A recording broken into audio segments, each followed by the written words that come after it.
Are nearing the 10-year anniversary of the 2014 toxic algal bloom that led to a water crisis and left hundreds of thousands of people in Northwest Ohio and Southeast Michigan without drinking water. Megan Hartnett, she went to the Toledo Water Treatment Center to see the advancements in the last decade to keep our water safe. In this decision. No, I think the hardest part of it was the change in public perception. I think that's the part that I've always kept with me. Brian Loudenslager, the operator of record for the city's water administration, says it's now a goal to earn back the trust of the public. I look at it as it's just an opportunity it was rather, an opportunity for us to dig our heels in and get to work. Loudenslager says the Toledo Water Treatment Administration has been working on improving the technology at the facility over the past decade. The city met requirements for water testing in 2014, but the standards were different then. Those standards are higher 10 years later, and Loudenslager says advancements have been made to get more data about the water in real time. I do believe that had we had a little bit easier access to analytical information at that time, we could have reacted faster. Those advancements include more than $500 million of investment to the treatment facilities, including new service pumps, infrastructure, and ozone treatment, which help with taste, odor, and microcystins, the toxins produced by cyanobacteria. One piece of new technology stands out, a sensor called a phycosense. That instrument is actually a real-time fluorescence-based sensor that is allowed us to see the changes of populations of cyanobacteria, also called blue-green algae.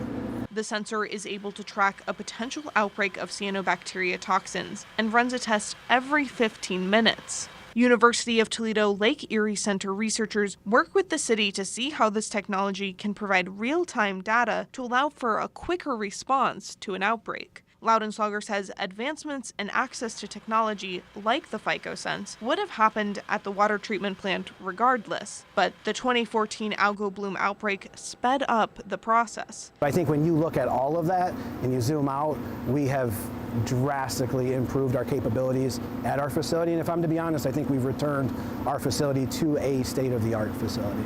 A facility he says should keep the city's water safe for years and years to come. Reporting in Oregon, Megan Hartnett, WTOL 11.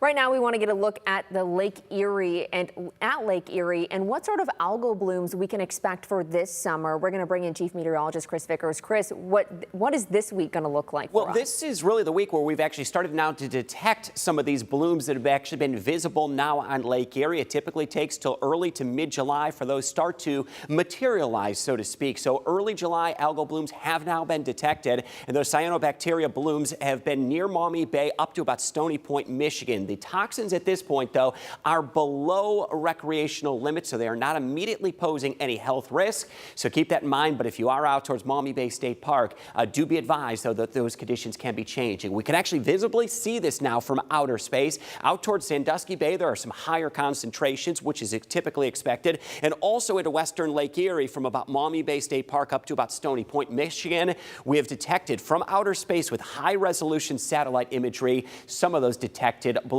So where do we stand for this season? And these are the numbers that we've been updated for you. A moderate to larger than moderate bloom is going to be expected. Now, this is a slight revision downward over the past couple of weeks. We're going to put that bloom forecast right at about a 5, but it could range anywhere from about 4.5 to 6 as we get into the intense part of the algal bloom season. We will continue to monitor this, but some recent trends toward drier weather have certainly helped out with that, and it has allowed that trend downward ever so slightly to that range of about 4.5 to 6. We'll continue to pledge to update you each and every week on where we stand with these numbers going forward into the summer season. Back over to you guys. All right, thanks, Chris. Everyone who was here in Northwest Ohio and Southeast Michigan during the 2014 water crisis has a story. We all remember where we were when we heard about the problem, and we all remember what we did that weekend to make it through. Here's how one woman made it through that weekend. Yeah, there wasn't always water around. We just used the water that we did get. Mostly just, I don't know. I feel like we went to my mom's house because she wasn't in the same area.